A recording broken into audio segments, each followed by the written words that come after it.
I'm playing Hamlet in an hour adaptation of Hamlet, and it's a very fast-paced version of Hamlet. The companion piece is kind of Hofstra's way of reaching out to high schools and giving them a taste of the theater arts. And I remember that when I was in high school, there were touring shows that would come to our high school, and it was really fantastic to watch them. And it really clarified Shakespeare in a lot of ways. One question we got actually was, you know, how do you learn to enjoy Shakespearean plays? And you know, it was kind of funny to think, yeah, it must have been those times when a touring show came to my school.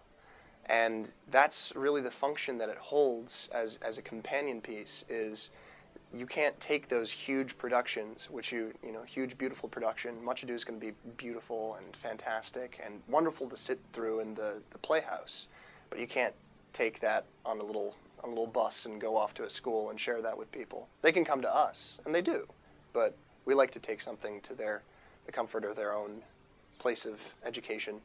We're a rogue band of actors. We have our props, we have our movable set, which is a curtain and 6 chairs, and we roll with the punches. When we get to the schools, we figure out how we're going to use the space and make ourselves accommodated, or we're going to accommodate ourselves and make ourselves situated in the space and then be ready to perform for the kids. I mean, in Hamlet you have the rogue band of actors that comes in and they perform for the king too, and it's kind of interesting to think that it's like the play within the play within the play. You know, we're coming to you just like that, just to tell you the story the way that Hamlet needs the story to be told to the king in order to get a reaction out of him. It's a challenge at times, and others it's just kind of a joy to just run in there, say, here, we're going to set up and we're going to do this thing, and it feels good. It just feels really good to go share that with people. The full play, there's a lot of contemplation, a lot of wheels turning in Hamlet's head, and in our version he doesn't really have time to contemplate.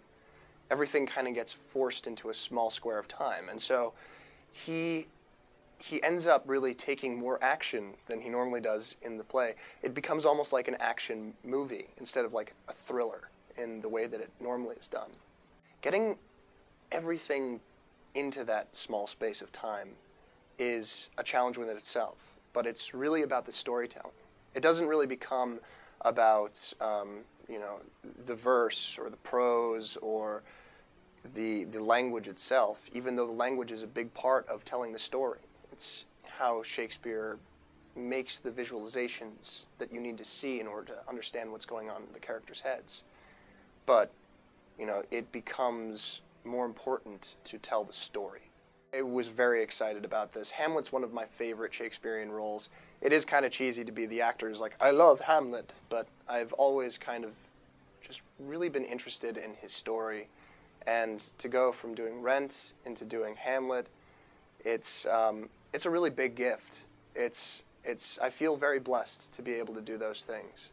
And it's an opportunity that really comes once in a lifetime. And to do it in a small version first, you know, to jump into Hamlet as a full-length play is like diving into the ocean hoping to touch the bottom. But I start off in the kiddie pool, which still feels like an Olympic pool, to be honest. Hamlet will be performed March 3rd and March 8th and March 10th. March 8th is a special performance at 8 o'clock p.m. The other 2 performances are at 2 o'clock p.m. And it's going to be a wild, wild ride. You get to see me go crazy, stare at ghosts that aren't there. And if you've ever wanted to see a shorter version of Hamlet, because God knows we don't have 4 hours to sit down and watch things these days, people being busy as they are. This is an hour production. And I'm proud to say that I think that the cast keeps the attention of the audience the entire time. And it'll go by like that. It'll be great. If you don't like Shakespeare, I think you will after this.